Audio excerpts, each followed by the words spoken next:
Coach, you said you wouldn't know what you had on Saturday until you got to look at film. After looking at it, how did your mental state come out overall?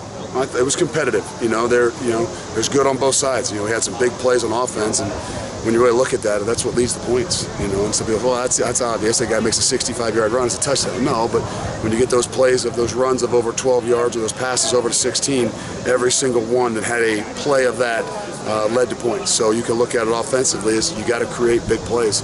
And defensively, the most important thing you got to do is eliminate big plays and make people have to grind it out and drive it. So, so there's a lot of good things on both sides for that. But I think all in all, the thing that we got to make sure that you can press pause at about play 84, and after that, you can see some things kind of go a little bit the other way. And so, to me, that's just conditioning, not physical conditioning, but mental conditioning that we got to do a better job of. Ross was with the ones today. Was that a reward for the day that he had, or is that just part of the rotation? It is part of the rotation. It is part of the rotation, but I think all in all over the night, Ross obviously had a good night.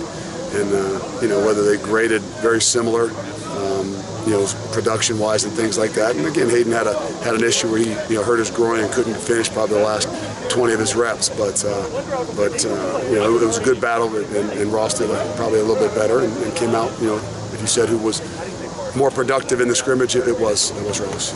You talk about it. I'm sorry. Go ahead. Still up for grabs. Yeah. Well, everybody, as you guys probably thought, that it was the other way around, and what it does is just heightened the competition. And I was happy to see Hayden come out here today with a pulled groin and stuff and go, and knows that, hey, this is a battle and this is a team, and he knows those linemen are hurting and they've got nicks and bruises, and that shows me a lot. So it was a groin, not a hip.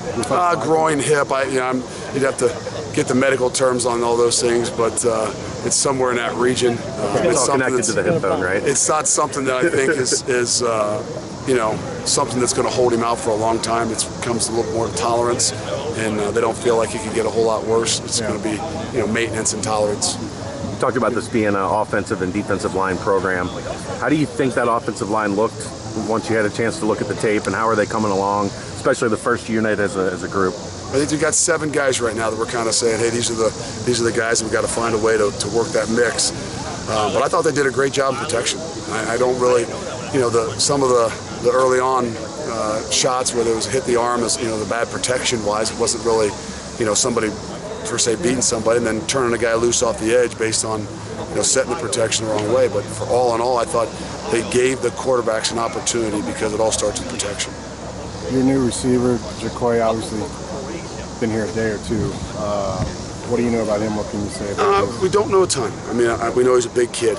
We know he's got a passion. He wants to play this game. He knows he's got a ways to go with getting himself back into shape and learning the system and finding a way to get in here. And we challenged him before he walked in this place to say, hey, your role's not going to be catching a whole lot of balls to start with. It's going to be getting in shape, learning the system, and playing some special teams. And if you can kind of thrive in that and expand it, then it'll be a great part of our program. You've been out here a week now? A little over a week. What do you think of not this facility, but what it's like to be out here? It gives us an incredible advantage. The things we couldn't do on campus, to be away, even a different scenery. You go through all spring ball and stuff on campus. To get away from that, I think really gives them the idea that this is different, and it is different.